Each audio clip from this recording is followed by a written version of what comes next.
Part 1. Hello, Jane Fairbanks speaking. Oh, good morning. My name's Frank Pritchard. I've just retired and moved to Southo. I'd like to become a volunteer, and I gather you coordinate voluntary work in the village? That's right. What sort of thing could I do? Well, we need help with the village library. We borrow books from the town library, and individuals also donate them.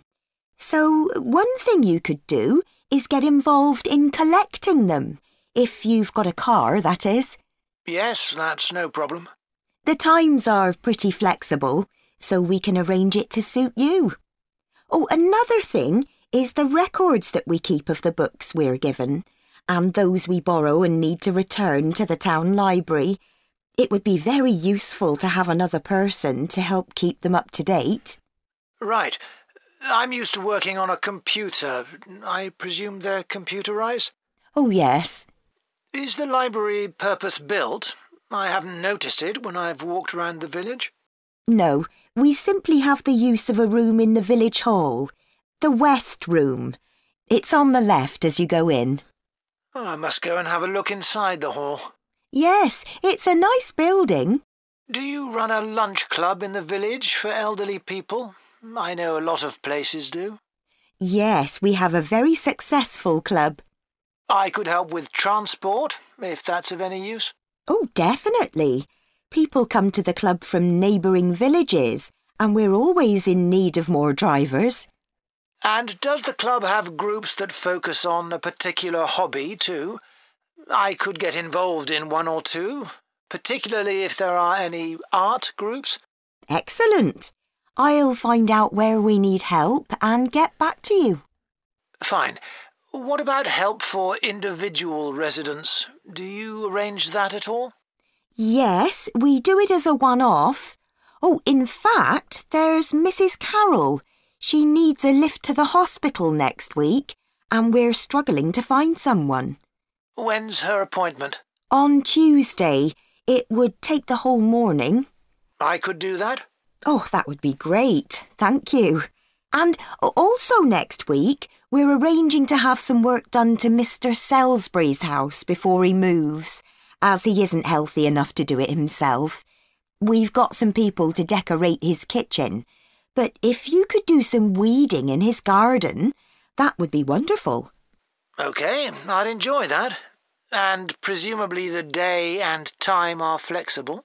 Oh, yes. Just say when would suit you best and we'll let Mr. Salisbury know. Good. The volunteers group also organises monthly social events, which is a great way to meet other people, of course. Uh-huh. So next month, on the 19th of October, we're holding a quiz. A couple of residents are great at planning unusual ones, and we always fill the village hall. That sounds like fun. Can I do anything to help? Well, because of the number of people, we need plenty of refreshments for halfway through. So if you could provide any, we'd be grateful. I'm sure I could. I'll think about what to make and let you know. Thank you. Then on November the 18th, we're holding a dance, also in the village hall. We've booked a band that specialises in music of the 1930s. They've been before, and we've had a lot of requests to bring them back. I'm not really a dancer, but I'd like to do something to help. Well, we sell tickets in advance, and having an extra person to check them at the door as people arrive would be good. It can be quite a bottleneck if everyone arrives at once. OK, I'm happy with that. We're also arranging a New Year's Eve party. We're expecting that to be a really big event. So instead of the village hall, it'll be held in the Mountfort Hotel. The... Mountfort. Mountfort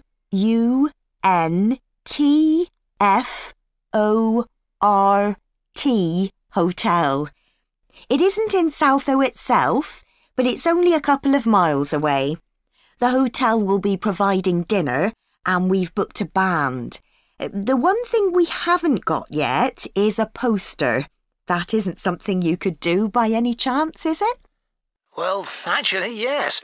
Before I retired, I was a graphic designer, so that's right up my street. Oh, perfect. I'll give you the details, and then perhaps you could send me a draft? Of course. Part 2. Good morning, and welcome to Oniton Hall, one of the largest estates in the area. My name's Nick, and I'm one of the guides. I'll give you a brief introduction to the estate while you're sitting down, and then we'll walk round. The estate consists of the house, gardens, parkland and farm, and it dates back to the 14th century. The original house was replaced in the late 17th century, and of course it has had a large number of owners. Almost all of them have left their mark, generally by adding new rooms, like the ballroom and conservatory, or by demolishing others. The farm looks much as it's always done, although the current owner has done a great deal of work to the flower beds. In the 17th century, the estate was owned by a very wealthy man called Sir Edward Downes. His intention was to escape from the world of politics, after years as an active politician, and to build a new house worthy of his big collection of books, paintings and sculptures. He broke off contact with his former political allies and hosted meetings of creative and literary people, like painters and poets. Unusually for his time, he didn't care whether his guests were rich or poor, as long as they had talent. Big houses like Oniton had dozens of servants until the 1920s or 30s, and we've tried to show what their working lives were like. Photographs, of course, don't give much of an idea, so instead, as you go round the house, you'll see volunteers dressed up as 19th century servants going about their work. They'll explain what they're doing and tell you their recipes or what tools they're using. We've just introduced this feature to replace the audio guide we used to have available. I see there are a number of children here with you today. Well, we have several activities specially for children, like dressing up in the sorts of clothes that children wore in the past. And as it's a fine day, some of you will probably want to play in the adventure playground. Our latest addition is child-sized tractors that you can drive around the grounds. We'll also be going into the farm that's part of the estate, where there's plenty to do. Most of the buildings date from the 18th century, so you can really step back into an agricultural past. Until recently, the dairy was where milk from the cows was turned into cheese. It's now the place to go for lunch, or afternoon tea, or just a cup of coffee and a slice of homemade cake. The big stone building that dominates the farm is the large barn, and in here is our collection of agricultural tools. These were used in the past to plough the earth, sow seeds, make gates, and much more. There's a small barn, also made of stone, where you can groom the donkeys and horses to keep their coats clean. They really seem to enjoy having it done, and children love grooming them. The horses no longer live in the stables, which instead is the place to go to buy gifts, books, our own jams and pickles, and clothes and blankets made of wool from our sheep. Outside the shed, which is the only brick building, you can climb into a horse-drawn carriage for a lovely, relaxing tour of the park and farm. The carriages are well over 100 years old. And finally, The parkland, which was laid out in the 18th century with a lake and trees that are now well established. You'll see types of cattle and sheep that are hardly ever found on farms these days. We're helping to preserve them, to stop their numbers falling further. OK, well, if you'd like to come with me, we will start. Part 3. Did you make notes while you were watching the performances of Romeo and Juliet, Gemma? Yes, I did. I found it quite hard, though. I kept getting too involved in the play. Me too. I ended up not taking notes. I wrote down my impressions when I got home. Do you mind if I check a few things with you, in case I've missed anything? And I've also got some questions about our assignment. No, it's good to talk things through. I may have missed things too. OK, great. So, first of all, I'm not sure how much information we should include in our reviews. Right. Well, I don't think we need to describe what happens, especially as Romeo and Juliet is one of Shakespeare's most well-known plays. Yeah, everyone knows the story. In an essay, we'd focus on the poetry and Shakespeare's use of imagery, etc. But that isn't really relevant in a review. We're supposed to focus on how effective this particular production is. We should say what made it a success or a failure. And part of that means talking about the emotional impact the performance had on us. I think that's important. Yes. And we should definitely mention how well the director handled important bits of the play, like when Romeo climbs onto Juliet's balcony. And the fight between Mercutio and Tybalt. Yes. It would also be interesting to mention the theatre space and how the director used it, but I don't think we'll have space in 800 words. No, OK. That all sounds quite straightforward. So, what about the Emporium Theatre's production of the play? I thought some things worked really well, but there were some problems too. Yeah. What about the set, for example? I think it was visually really stunning. I'd say that was probably the most memorable thing about this production. You're right. The set design was really amazing. But actually, I have seen similar ideas used in other productions. What about the lighting? Some of the scenes were so dimly lit, it was quite hard to see. I didn't dislike it. It helped to change the mood of the quieter scenes. That's a good point. What did you think of the costumes? I was a bit surprised by the contemporary dress, I must say. Yeah, I think it worked well, but I'd assumed it would be more conventional. Me too. I liked the music at the beginning, and I thought the musicians were brilliant, but I thought they were wasted because the music didn't have much impact in Acts 2 and 3. Yes, that was a shame. One problem with this production was that the actors didn't deliver the lines that well. They were speaking too fast. It was a problem, I agree. But I thought it was because they weren't speaking loudly enough, especially at key points in the play. I actually didn't have a problem with that. It's been an interesting experience watching different versions of Romeo and Juliet, hasn't it? Definitely. It's made me realise how relevant the play still is. Right. I mean, a lot's changed since Shakespeare's time, but in many ways nothing's changed. There are always disagreements and tension between teenagers and their parents. Yes, that's something all young people can relate to, more than the violence and the extreme emotions in the play. How did you find watching it in translation? Really interesting. I expected to find it more challenging, but I could follow the story pretty well. I stopped worrying about not being able to understand all the words and focused on the actors' expressions. The ending was pretty powerful. Yes, that somehow intensified the emotion for me. Did you know Shakespeare's been translated into more languages than any other writer? What's the reason for his international appeal, do you think?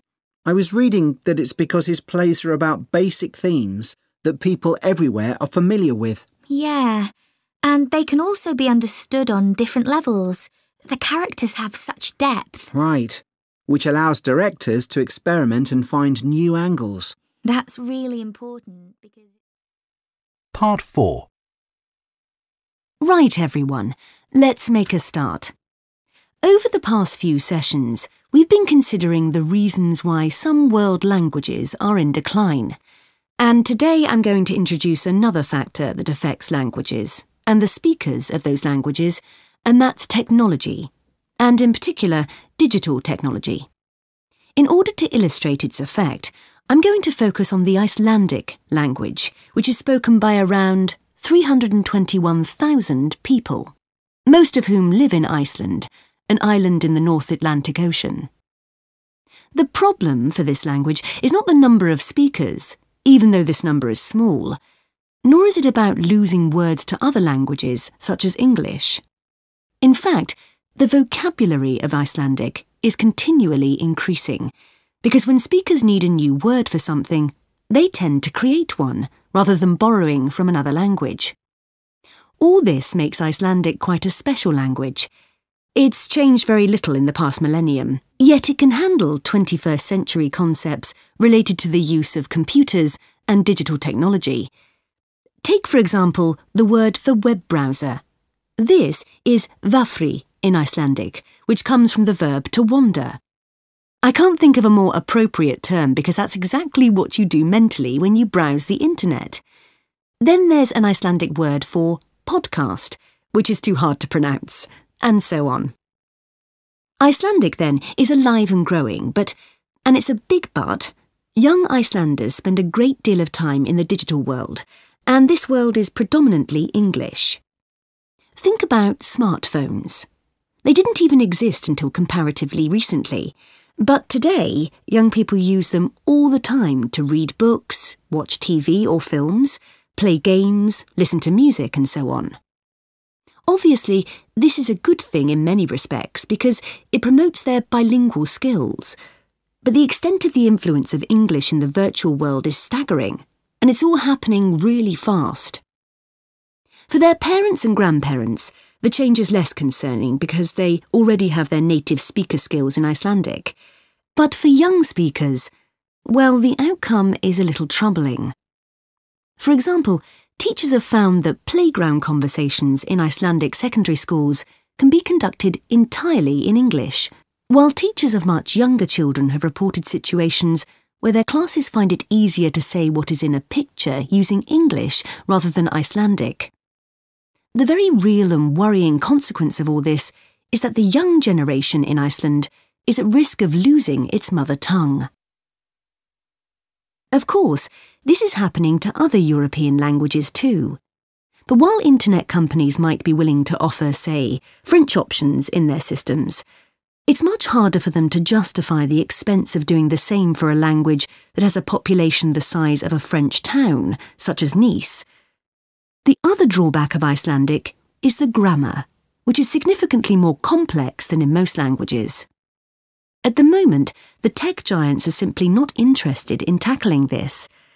So, what is the Icelandic government doing about this?